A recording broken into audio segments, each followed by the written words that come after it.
साथ ज्योति कनौजिया। आइए रुक करते हैं खबरों की ओर। सरोज अस्पताल में लिक्विड ऑक्सीजन खत्म होने से परेशानी बढ़ गई है। अस्पताल के स्टॉक में कुछ ऑक्सीजन सिलेंडर बचे हैं जिनसे काम चलाया जा रहा और यह स्टॉक में भी 2-3 घंटे में खत्म हो जाएगा। या कोरोना के 130 मरीज भर्ती हैं, ऐसे में यहाँ समय से ऑक्सीजन न पहुंची तो परेशानी हो सकती है। अस्पताल प्रशासन का कहना है कि ऑक्सीजन की आपूर्ति करने वाली कंपनी आइनॉक्स उनके कॉल का जवाब नहीं दे रही है।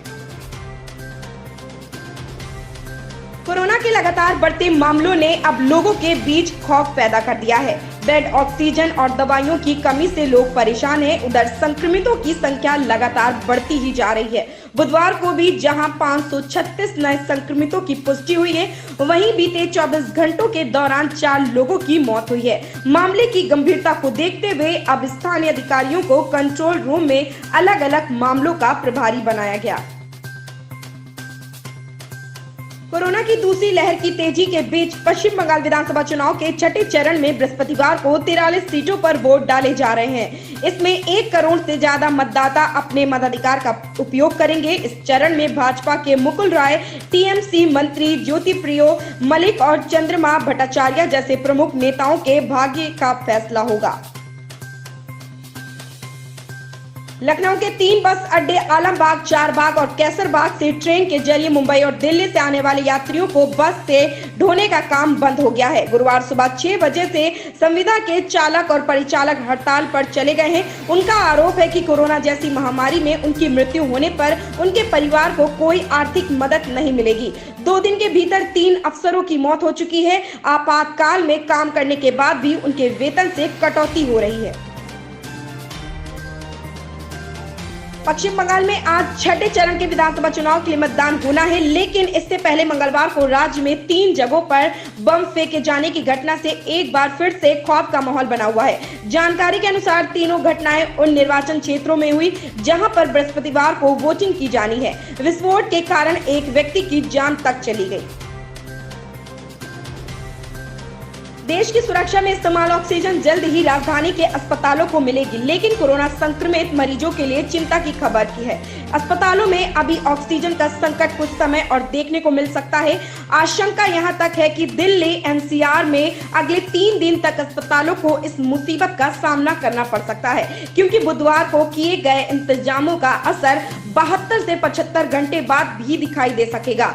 अब तब तक थोड़ी बहुत जरूरत के अनुसार ऑक्सीजन मिलती रहेगी।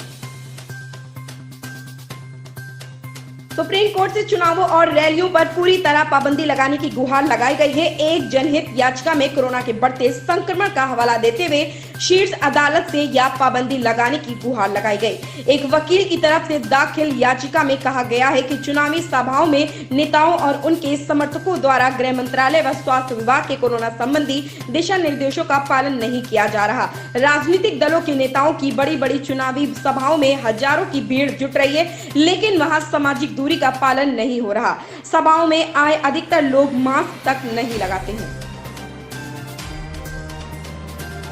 7 महिलाओं सहित भारत के 8 मुक्केबाजों ने पोलैंड के किल्से में चल रही विश्व युवा चैंपियनशिप के फाइनल में जगह बनाई, जो देश के लिए आयु वर्ग की इस प्रतिष्ठित प्रतियोगिता में अभूतपूर्व उपलब्धि है। 8 खिलाड़ियों के फाइनल में जगह बनाने के अलावा 3 अन्य मुक्केबाजों ने कांस्य पदक भी जीते, जिसके बाद भारत ने कम से कम 11 पदक सुनिश्चित करके 2018 में हंगरी में 10 पदक जीतने के अपने सर्वश्रेष्ठ प्रदर्शन को पीछे छोड़ा। 3 मैचों में 3 जीत के साथ रॉयल चैलेंजर्स बेंगलोर की टीम आत्मविश्वास से भरी है। विराट कोहली की अगुवाई वाली टीम बृहस्पतिवार को राजस्थान रॉयल के खिलाफ आईपीएल में जीत की लय को बरकरार रखने के इरादे से उतरेगी। दोनों टीमों ने अपने अभियान की शुरुआत विपरीत अंदाज में की है। कहते हैं कि एक अच्छी फिल्म में सब कुछ अच्छा होना चाहिए, तभी फिल्म बॉक्स ऑफिस पर अच्छा करती है। भारतीय फिल्मों में कहानी पर जितनी मेहनत होती है, उतनी ही मेहनत गीत संगीत पर भी की जाती है। आप बॉलीवुड की कई ऐसी फिल्में देख चुके होंगे जो सिर्फ गानों की वजह से हिट हो गई है, और कुछ ऐसी भी जो फिल्मों में तो फ्लॉप रही लेकिन गाना हिट कर गया। पहले ही फिल्मों में सिर्फ गाने से ही पता चल जाता था कि फिल्मों की कहानी क्या होगी। भारतीय फिल्मों में गाने की अहम भूमिका है। इन गानों में हमारे संगीतकारों ने कई रिकॉर्ड भी बनाए हैं। मसलन हम बात करें गानों की लंबाई की तो ये नॉर्मल 5 मिनट के होते हैं, लेकिन कई ऐसे गाने हैं जो लगभग 15 मिनट तक के, और उन गानों को दर्शकों ने काफी पसंद भी किया है। ऐसी ही खबरों से जुड़े रहने के लिए आप देखते रहें उत्तर भारत तक न्यूज।